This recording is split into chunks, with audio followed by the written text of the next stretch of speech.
The Elementia Chronicles, Book 1, Quest for Justice. Chapter 1.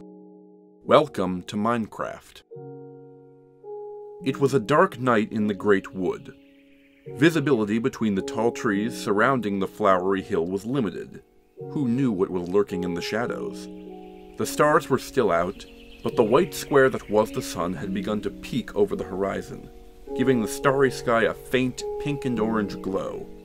The haunting howl of an Enderman pierced the peaceful dawn. It was this striking scene of the Minecraft server Elementia that met a new player who had appeared on Spawn Point Hill. This player was clearly new. He held nothing in his rectangular hand, and was gazing in wonder at the infinite cubes of dirt, grass, and oak wood that composed the meadow hill and forest that surrounded him now. He had dark brown hair, a turquoise shirt, and blue pants, the standard look for a Minecraft player who had not yet changed his skin or appearance. This player had never played Minecraft before. Unbeknownst to him, he couldn't have picked a worse time to join this server.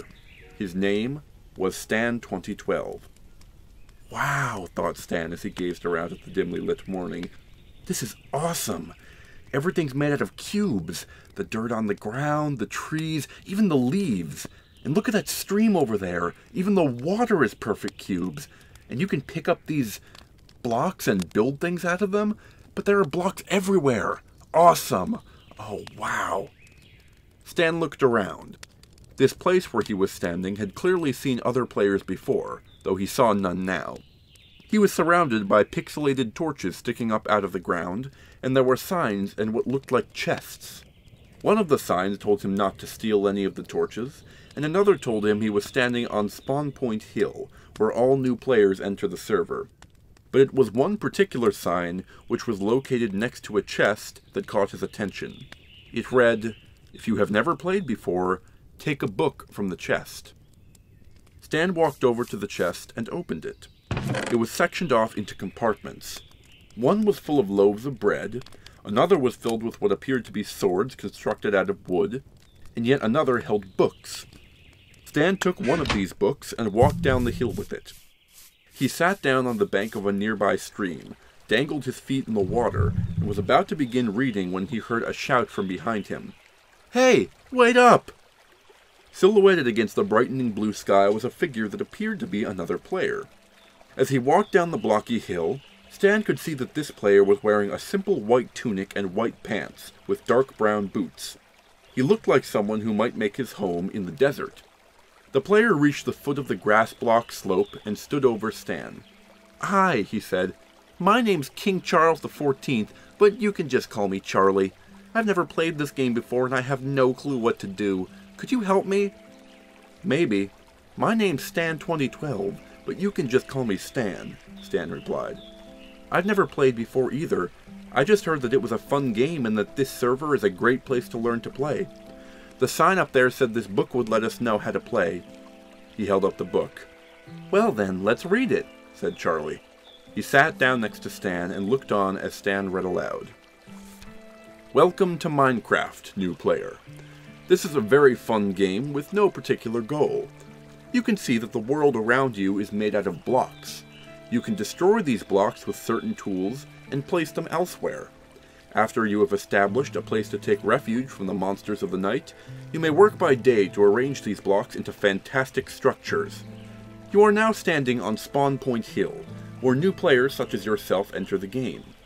Before you start building crazy inventions, you are going to want to join a community. The suggested thing to do would be to follow the path you can see. It will take you to the Adorian Village, a community dedicated to the training of new players. It is a day's journey away, so take one wooden sword and 2 pieces of bread from the chest. The bread will keep you fed until you reach the village, and the sword can be used to fight off the monsters of the night. If you have not reached the village by dusk, take some blocks from around you and build a wall around yourself to keep out the monsters. If you need to know anything immediately, this book is full of information about blocks, crafting, and monsters. Good luck, and see you in the village." Stan flipped the page. That was the end of the introduction. On the following pages was information about the various blocks and their properties, instructions for crafting various tools, and descriptions of a bunch of different monsters. Stan looked at Charlie.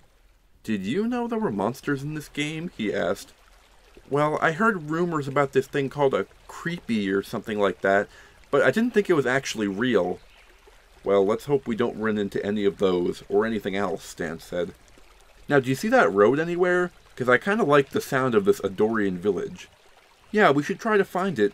But where is the road? I don't see it anywhere." They glanced around. They didn't see a road, but Stan noticed something else. In the shadow of the trees was what looked like another player.